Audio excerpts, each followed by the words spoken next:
Avvalambor assalomu alaykum barchaga hurmatli ota-onalar. Men Risolat Fattoyeva. Instagramda Xonqizi taxallusi bilan o'zimni blogimni olib yuritaman. YouTube kanalimni bugundan yurg'izishni boshladim. Shu sababdan birinchi navbatda onalar bilishi kerak bo'lgan narsa bir ilmni bermoqchiman sizga. Men yosh bo'lishimga qaramasdan onalik ilmiga juda kallam bilan ilm olishga sho'ng'ib ketganman. Shu sababdan yoshim 23 bo'lishiga qaramasdan, lekin mana bu yerdagi pamyat 30, 35, 40 yoshli ayollarnikini beradi-da. Meni ulfatlarim shunaqa ayollar, asosan yoshi kattalar bilan zo'r chiqishaman. Bitta narsani aytaman. Men farzand dunyoga keltirdim. Ya'ni unga ertaga bir joyga olib borib aytayapman hammani oldida, bu mol, bu iflos, bu qo'y, bu jala bu deb o'zimni qizimni, o'zimni farzandimni qo'rqoq, zaif deb hammaga ovoza qilyapman. O'zim yaratgan mahsulotni. Bitta narsa tariqasi tushuntirib beraman. Sotuvchi hech qachon o'zini mahsulotini yomonlamaydi. Bu yomon joyi bo'lsa artadi, surtadi, changini artadi, to'g'irlaydi.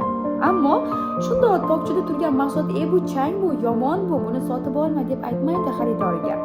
Shu sababdan farzandlarimizda ham mana bundoq qaraganingizda yetishmayotgan bo'laklar bo'ladi-ku. Mana qat'iy yetishmayapti, to'polonchimi yoki gapirmayaptimi yoki aqli orqadami yoki nutqida nuqsoni bormi? Demak, unga sen shundaysan, shunaqasan deb uni ayblashdan, unga eslatishdan avval unga ana o'sha yetishmayotgan bo'lakni berishingiz kerak. Shunda farzandingizga yetishmayotgan bo'lakni olgandan so'ng u sizga kerakli holatni berishni boshlaydi. Mana shu ilmim sizga agarda ozgina qiyroq tilda tushuntiryapman, bundoq qilib berib qo'ymayman, sababi fikrlang, kerak bo'lsa qayta eshiting.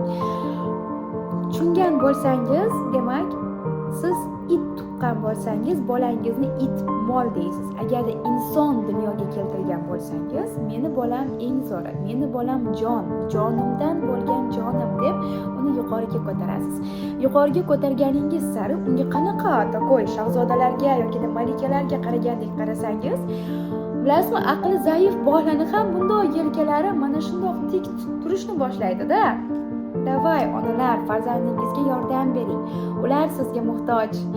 Yana shunaqa bola tarbiyasi, inson erkinligi, zabon erkinligi, ruh erkinligi bo'yicha foydali bilimlarni, ilmlarni olmoqchi bo'lsangiz, bugundan YouTube kanalimni yurg'izishni boshladim. Menga obuna bo'lib, poddershka qilib qo'ysangiz juda ham xursand bo'lardim. Barchangizga omad.